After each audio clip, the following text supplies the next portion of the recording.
Est-ce qu'on y est? Non, mais parce que ce que je veux, c'est que vous m'écoutiez. On t'écoute, on fait que ça, hein, et on passe une journée à s'écouter. C'est bien.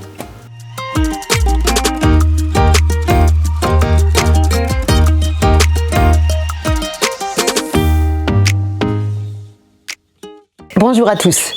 Si j'ai eu envie de faire cette série de vidéos à propos des grands-parents, c'est que très souvent j'ai reçu des mails à la fois de nos merveilles à nous, nos enfants devenus parents qui me demandaient en fait comment faire avec leurs parents, quelle était la place de leurs parents, etc. Qu'est-ce qui était acceptable, qu'est-ce qui ne l'était pas. Et puis j'ai aussi reçu des mails en fait des grands-mères qui me racontaient à quel point c'était insupportable ce qui se passait avec leurs belles-filles, etc. Donc je trouve que c'est important, encore une fois, de remettre de la compréhension et de remettre de la clarté dans tout ça. Nous, en tant que grands-parents, à propos du cadre, je dirais que ce qui est vraiment chouette, c'est que nous, on peut se concentrer vraiment sur le plan affectif en fait avec nos petits-enfants. On est là en fait pour passer des bons moments, pour créer du lien.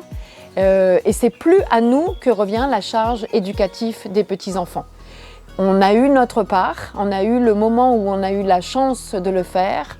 On a fait des erreurs qu'on regrette souvent. Et maintenant, c'est à nos enfants de prendre cette charge-là. Et c'est eux qui en ont la responsabilité et nous, on n'a rien à dire par rapport à ça. On n'a vraiment pas à intervenir quand nos enfants sont en prise avec les leurs. On n'a pas à saboter le travail qu'ils sont en train de faire. Bon, ceci dit, le fait de faire des câlins à nos petits-enfants, puisque c'est notre rôle, ça ne nous empêche pas quelquefois de mettre un minimum de cadre. Alors, bien sûr que dans ces cas-là, il faut qu'on soit d'accord avec les parents. Là aussi, c'est comme dans la première vidéo, hein, il faut qu'on s'en parle.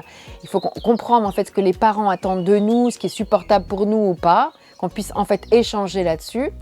Parce qu'autrement, ce qui se passe, c'est que quand on est tous ensemble, nous, nos enfants, les petits-enfants, il y a une espèce de cadre flou et c'est nos petits-enfants qui trinquent. Hein. Quand je dis un cadre flou, c'est par exemple notre enfant à nous qui va dire à son petit « finis ton assiette » et puis nous qui allons dire derrière « allez, s'il ne veut pas, le force pas ». Vous voyez, en fait, notre enfant intervient et puis nous, on réintervient derrière pour moduler, etc.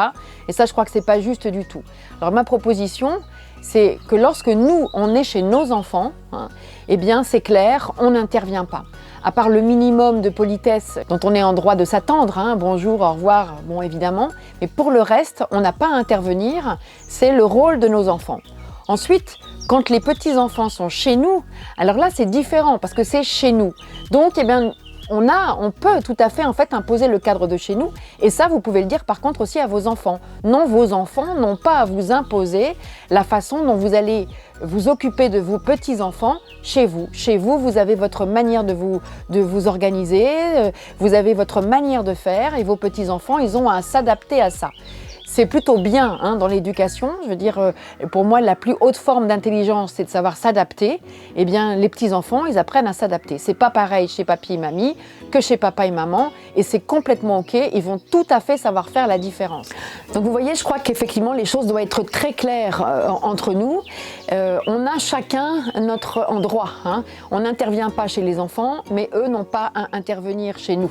Et puis en plus, ce que je trouve plutôt chouette, hein, nous les grands-parents on est là dans la lignée et eh bien, nos petits-enfants apprennent le cadre de vie de leurs parents. Comment ils étaient, papy et mamie, oh là là, pour papa, ça devait pas être drôle quand il était petit. Enfin, vous voyez, ou pour maman, ça devait pas être drôle quand elle était petite. Évidemment que ça permet en fait au petit enfant de comprendre ce qui s'est passé dans sa famille et l'histoire de sa famille. Si on a une religion, eh bien, c'est intéressant de partager nos croyances avec nos petits-enfants. Ça fait aussi partie de notre rôle, de manière douce, hein, évidemment, on n'a rien à imposer. Mais quand nos petits-enfants sont chez nous, eh bien sûr que c'est intéressant de leur partager ça, parce que ça aussi, ça fait partie de l'histoire familiale. Par contre, on n'a pas du tout à s'occuper de la scolarité de nos petits-enfants. Là, je crois qu'en fait, eux, ils reçoivent, enfin, ils ont une pression à l'école, ils ont une pression avec leurs parents. Eh bien, au moins, quand ils sont chez nous, eh bien, ils sont libérés de ça. Chez papy et mamie, on ne parle pas de l'école et ne prenons pas cette charge-là. c'est trop dommage, quoi. C'est trop dommage de se gâcher des moments de complicité à cause de l'école. C'est peut-être le moment de vous raconter pourquoi vos petits-enfants sont infernaux avec leurs parents alors qu'ils sont adorables avec nous. C'est quelque chose qui m'a beaucoup impactée, moi, quand j'étais maman, qui m'a vraiment rendue très triste, parce que j'avais un père qui me faisait vraiment remarquer ça, que mes enfants étaient adorables avec lui, que quand j'arrivais, c'était le bazar, et que vraiment, je ne savais pas m'y prendre. Ça me heurtait vraiment beaucoup. Je me disais que j'étais une mauvaise mère, que mes enfants ne devaient pas m'aimer. En fait, j'étais très, très meurtrie de ça. Eh bien, c'est bien dommage, parce que qu'est-ce qui se passe, en fait? Nos petits-enfants ont besoin d'établir un lien de sécurité très fort avec leurs parents. Vous voyez, en fait, le petit Dom est tellement fragile qu'il s'appuie beaucoup sur ses parents pour grandir. Les petits savent qu'ils ne pourraient pas vivre sans leurs parents, hein. Donc ils créent ce qu'on appelle un lien d'attachement très très fort, basé sur la confiance mutuelle. Ils ont mis toute leur confiance dans ce qu'on appelle les figures d'attachement que sont leurs parents. Et c'est tout naturellement que c'est avec eux, avec cette figure d'attachement, qu'ils vont pouvoir se lâcher. C'est-à-dire que quand il y a trop de pression à l'intérieur d'eux, eh bien ils vont s'autoriser à être eux-mêmes et à lâcher toute cette pression avec leurs parents. C'est-à-dire que contrairement à ce que pensait mon père, mes enfants étaient tendus avec lui. Et parce qu'ils n'étaient pas dans leur milieu familial, ils devaient faire des efforts d'adaptation. Et ce n'est que lorsque moi j'étais là qu'ils pouvaient se relâcher, qu'ils pouvaient en fait être authentiques avec eux-mêmes parce qu'ils avaient confiance dans le lien que nous avions construit ensemble. Et ils savaient que même s'ils n'étaient pas gentils, eh ben j'allais les aimer quand même. C'est ça la confiance. Et c'est pas du tout pareil avec nous. Les enfants, ils ont un sacré lien d'amour avec leurs parents, avec leurs grands-parents aussi bien sûr, mais c'est très différent et ils ne peuvent pas se relâcher avec nous comme ils se relâchent avec leurs parents. Alors, attention en fait à ce que nous leur disons dans ces cas-là par rapport à ces débordements. Soyons humbles, hein. C'est simplement parce que justement nos petits-enfants n'ont pas ce lien d'attachement aussi fort avec nous qu'avec leurs parents.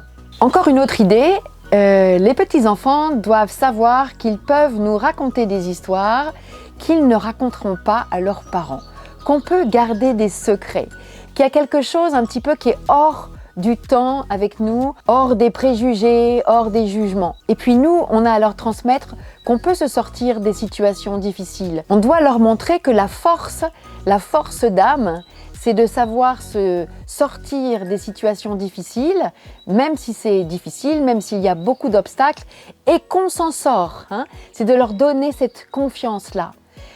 Je crois que c'est important de leur parler, par exemple, de nos moments difficiles, sans tristesse, sans colère, de leur montrer les difficultés, que les difficultés nous ont rendus forts, que les erreurs que l'on a faites nous ont beaucoup appris et qu'ils n'ont pas à avoir peur de se tromper.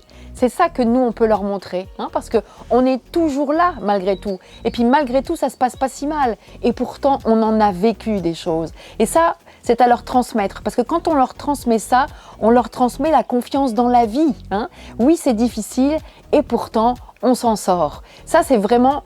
Il n'y a que les grands-parents qui peuvent vraiment transmettre ça sur une aussi longue période. Pour le coup, les parents sont beaucoup moins crédibles quand ils disent ça. Les petits-enfants, ils doivent savoir que c'est leurs grands-parents qui vont les valoriser, qui vont valoriser leurs qualités, qui vont regarder leurs talents, qui vont applaudir à leur succès, qui vont dédramatiser les échecs, hein. Que les grands-parents, en fait, c'est ceux qui voient vraiment le beau chez les petits et qui vont savoir le voir. Et lorsqu'on les voit se décourager, parce qu'ils ont échoué, parce qu'ils ont peur, hein, à nous de leur demander de quoi es-tu fier? C'est-à-dire en fait de les refaire repartir dans quelque chose de positif. Raconte-moi la fois où tu as réussi cette chose-là. Comment tu t'y es pris, hein? D'essayer en fait de leur faire voir, de la même manière que nous on a traversé les échecs, que eux aussi en ont déjà traversé. Comment est-ce qu'ils ont fait? Faites-les raconter. Eh bien, je vous dis à la prochaine fois. Dans la prochaine vidéo, on va parler des anniversaires et de Noël.